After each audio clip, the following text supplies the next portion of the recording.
Hi, this is Dr. Rajmani, and we are getting real about self-care and talking about sleep today.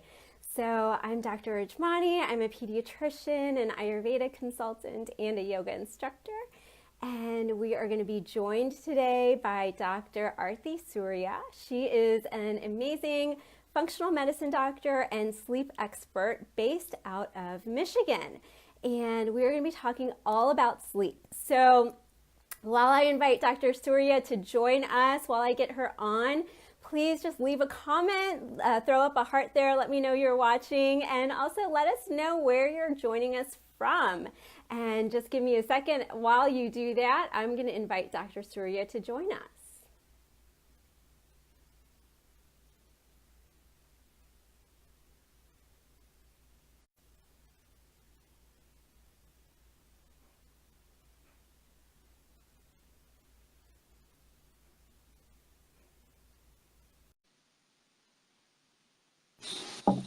Hi, Dr. Ajmani. Hi, Dr. Soorya. How are you? Good. How are you? Great, great. Welcome. I'm so excited to be chatting with you again today. I know we have such great conversations. We do. It's always fun. So today we're talking about sleep, and it's something that I know we're both really, really passionate about. We've both had our own experiences, our own little journeys with sleep, as I know most everyone has some sort of journey with sleep, right? Like getting too less Right. or too much. But all of that has led to us both exploring sleep and options to ways to get better sleep and take better care of ourselves in that way, in our own ways, me through Ayurveda, as well as everything that I see within my clinic in pediatrics. Related to sleep that I see in kids. And then you, from the perspective of functional medicine and your own experiences, really led you to exploring sleep a bit more. Yeah. So, just to kind of touch base on why this is so important and so relevant today, not getting enough sleep is definitely a big issue in our country and probably most of the world these days, definitely in our country.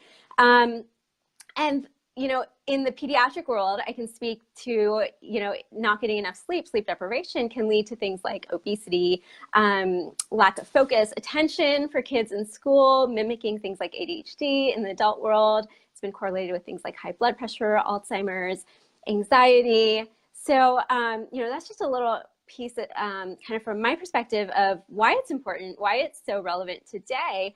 Is there anything that you'd like to add to that before we get into your story and your journey with it, Dr. No, Surya? I think that was great. That was really, really good. I think also mood issues. So Yeah. depression can also be linked to sleep deprivation as well. Yeah, definitely, definitely. So I know that you've had your own sort of life experiences that led you to explore sleep and make it a priority in your own life in terms of your own self-care. So can you just share a little bit about your story and your experience? Sure, yeah. So a couple years ago, I went through a pretty stressful period. I was working at a job I didn't like, and there was lots of hurdles with it. So it kind of, we've talked about this, and it threw me into fight or flight.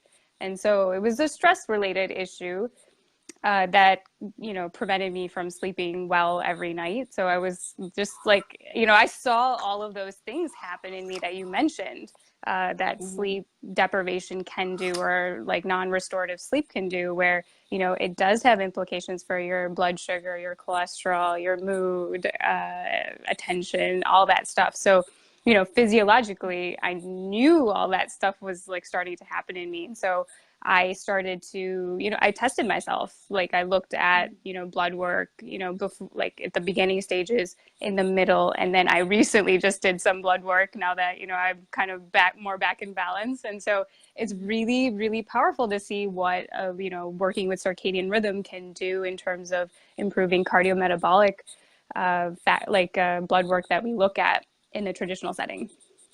Mhm. Can you share, I mean, without getting into specific numbers for your own blood work, but can you Oh, share some yeah. of that blood, some of what sort of blood work is affected? Sure, yeah. So whenever the body is stressed for long periods of time, what happens is that cortisol goes up. That's your stress hormone.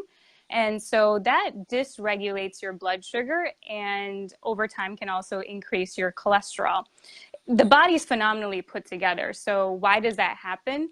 You know, you want blood sugar or sugar to go to the extremities because your body thinks you're fight or flight, so you need that energy to kind of run away from, you know, we were primarily wired at that time like tigers, but now we have metaphorical tigers like work and relationships and all those other things, deadlines. Mm-hmm. And so for long periods of time, you know, if your blood sugar is dysregulated, what does that lead to? Insulin resistance. So I was seeing that my fasting insulin increased like within a year. Like it was still in the normal range, but it was getting to the higher end of normal. And I was so just knowing that that trend was happening, I was not happy about that. But I knew why. I mean, I wasn't sleeping, I was stressed.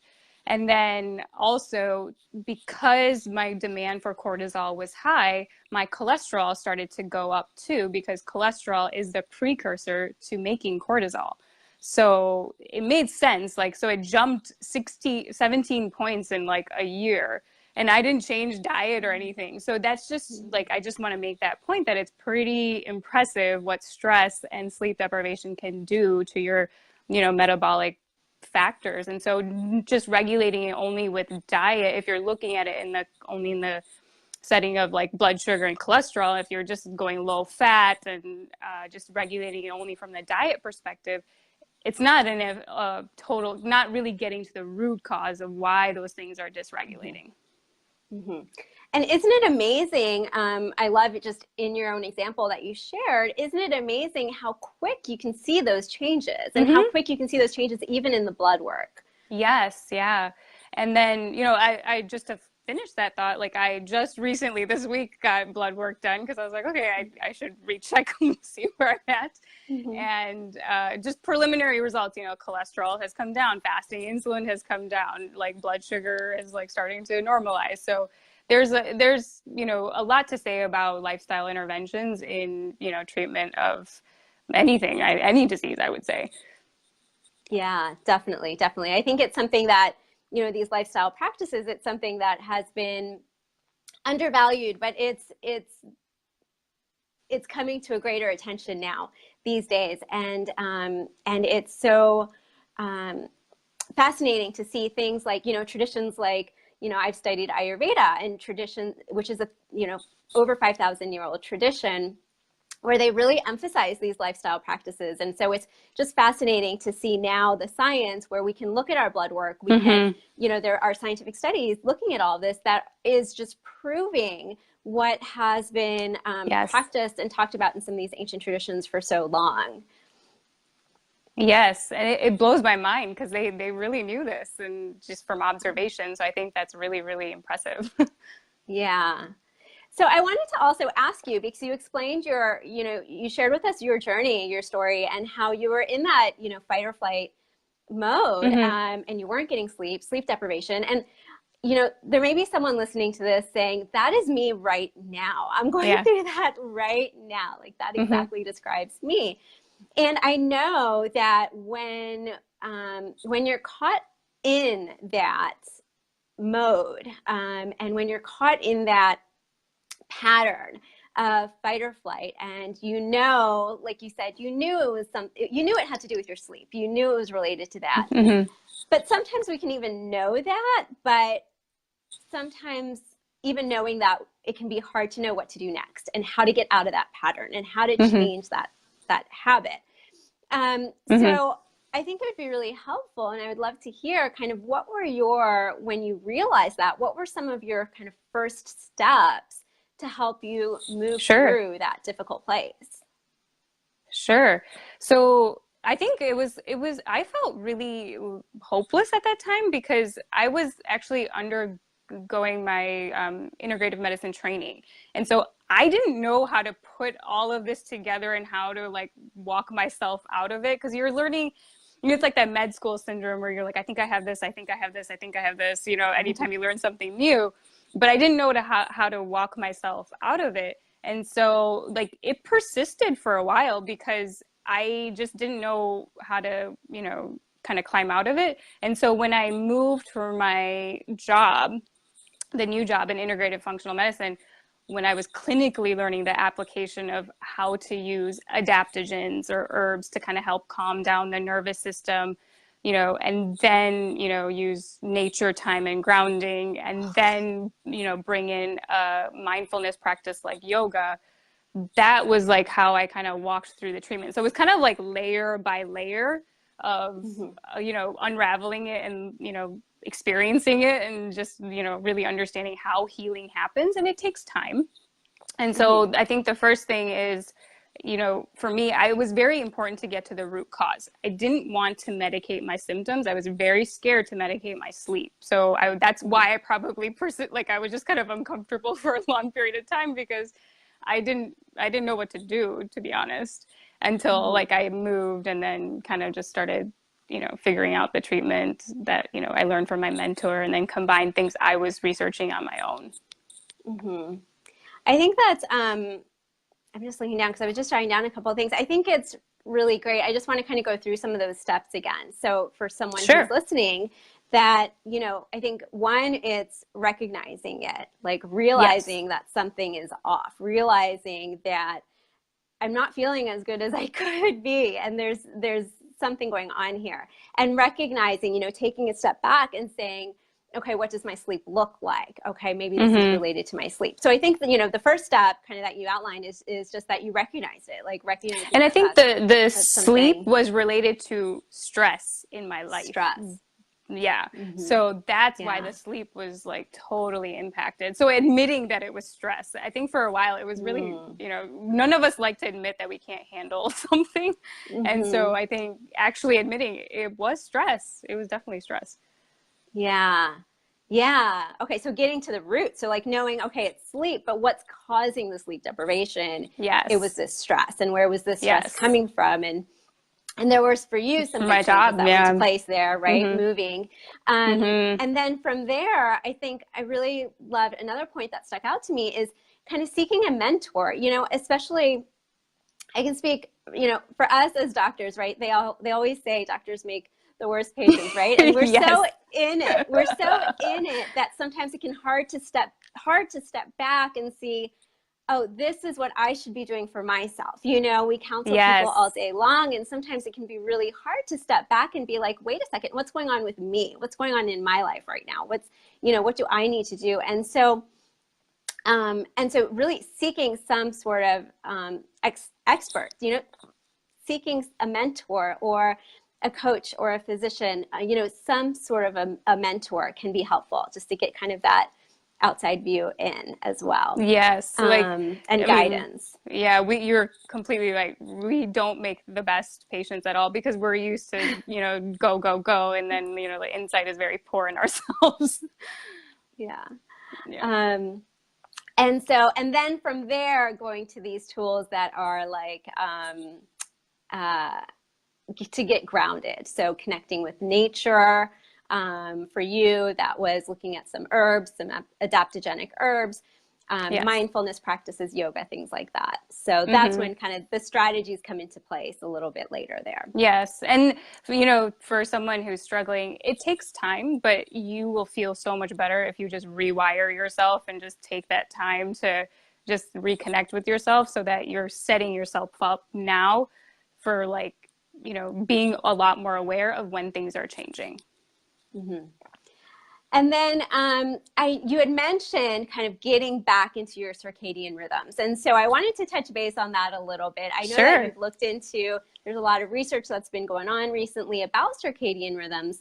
And so first, if you could just explain what circadian rhythms are, if someone's watching and isn't familiar with that, and then just some of the research that you found about it. Sure, yeah. So the circadian rhythm is like this 24-hour sleep-wake cycle that human beings are like very interconnected with nature. And so like everything from when the sun comes up to all the hormonal changes and neurotransmitter changes that tell you, okay, it's time to get up and go do work. Then, you know, like that's like, you know, cortisol is like the sun is what they say, and melatonin is like the moon. So cortisol, you know, signaling to your body that it's like time to get up and do work. So it starts high, and then during the day it starts to go lower. And then in the evening time, the melatonin, so your sleep hormone, is supposed to rise and then, peak at like 1 to 2 a.m. and then start to like fall again.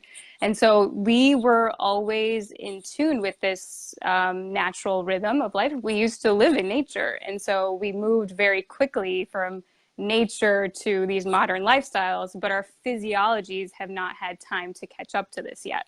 So we're still wired like that, but then we're kind of living these lives that are just totally disconnected from that. And then now it's like starting to show up as disease, in certain, as a risk factor for certain diseases. And what was I going to say? I had another thought, but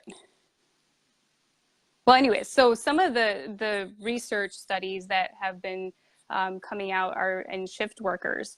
And I know not all of us are shift workers, but I think it's important to take away the big points from that is that a lot of us are staying up late past our bedtimes and really changing the like day-to-day rhythm. Like, on the weekdays we're one rhythm and then the weekends we're another rhythm. And so we stay up late to go out, which is great for socializing and, camaraderie, but at the same time, it takes a toll on your body in terms of its physiology. So there's not only jet lag, people have traveled to other different countries when they come back and then they notice I feel off, it's taking me time to readjust.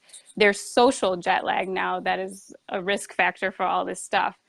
And so there is a certain timing for each of the organs to repair during the day based on your cyclic, your circadian rhythm. And I think you could probably chime in on the Ayurvedic aspect of that. I don't know if you want to do it now or if I could go over one study that I think is really fascinating.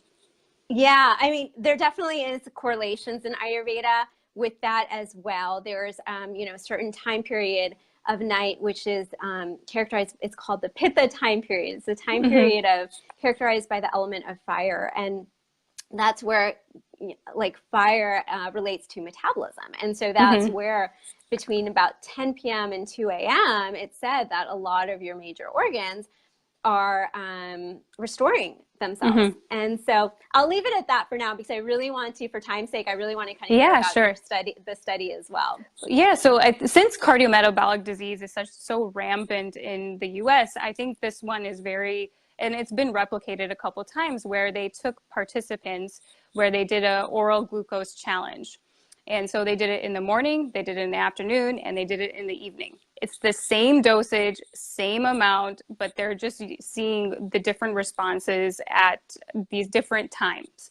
And so what they found is that in the morning and early afternoon, the insulin sensitivity is higher, meaning that your resilience to eating something is a lot easier. You don't require larger amounts of insulin. And then what they found is that they measured the insulin levels later in the day, and your insulin levels actually go down during the day. Now, what does that mean? That means that, we start early in the morning, we eat, we get our energy, and then it starts to decrease during the day. So it follows this like circadian rhythm. And so the same glucose test that they take later in the day is actually their blood sugar is higher because the insulin is lower.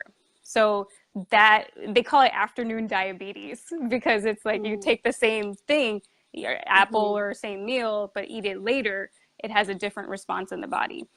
So I think that's a key thing for people to take is because you're supposed to wind down during the night and later in the afternoon. So your bigger meals really shouldn't be later in the day, but more earlier in the day. And then this other one, I think you might find interesting, was like a cross sectional data study where they looked at like 27,000 people. They asked like things like diet, exercise, smoking, and physical activity, as well as the other thing, shift work. So they collected all this data in questionnaires, and then they sampled their blood.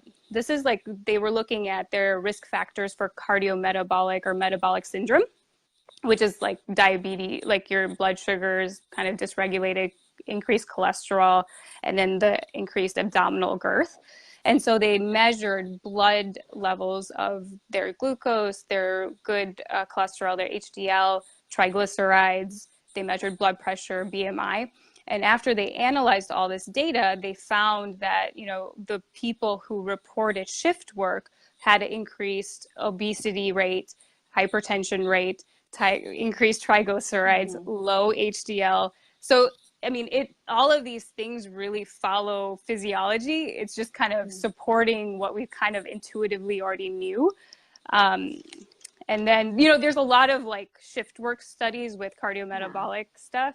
But there's also this interesting one. I don't know if we have time or not. Let me know if we're running a little bit over. Okay? Yeah, go ahead. You might find this interesting.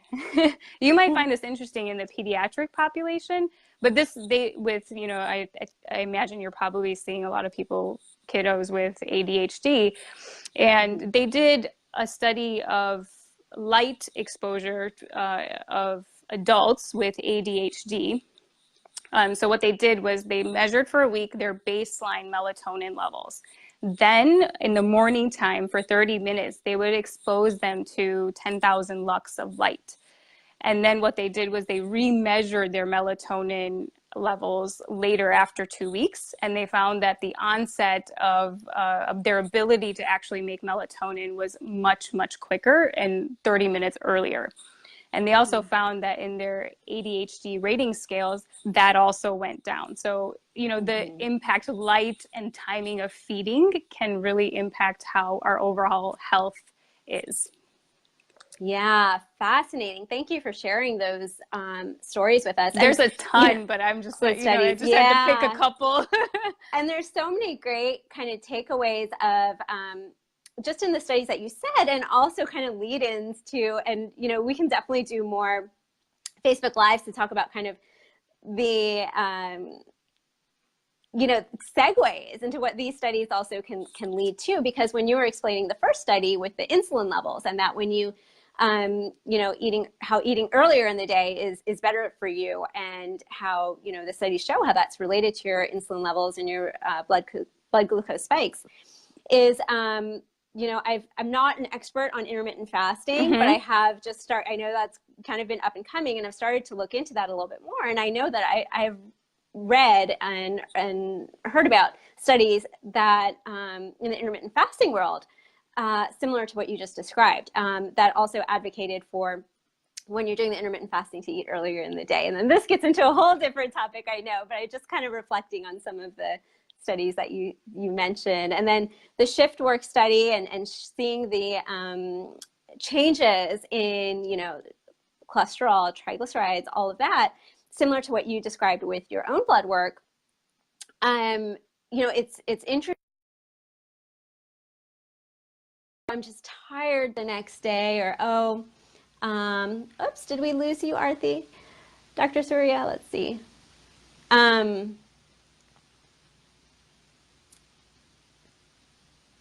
just going to add her in. I think we lost her. There we go. Sorry about that. That's okay, no worries. But, sorry, lost my train of thought there. Oh, so we can often think, I just didn't get a good night's sleep, and so I am, just tired the next day or moody the next day. But to actually know that it actually has implications in all these other aspects of your body and your health. So fascinating. In the interest of time, we talked about a lot of things today. What would be kind of one big takeaway that you'd like our listeners to hear?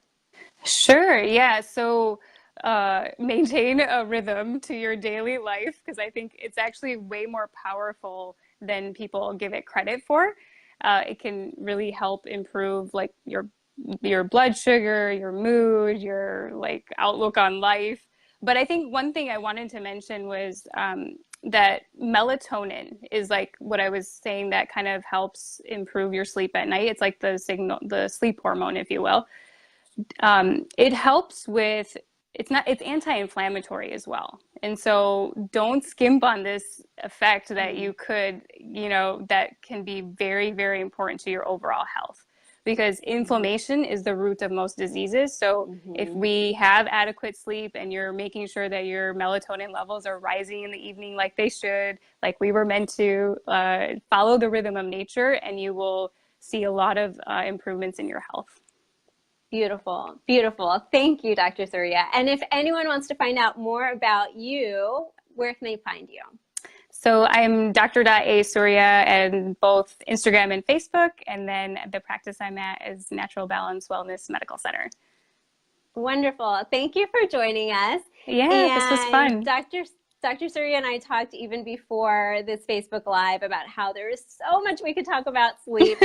And so we would love to hop on again and do this again. So leave a comment. Let us know if you'd be interested in us coming on again, talking more about sleep or any of the other topics that we touched upon today.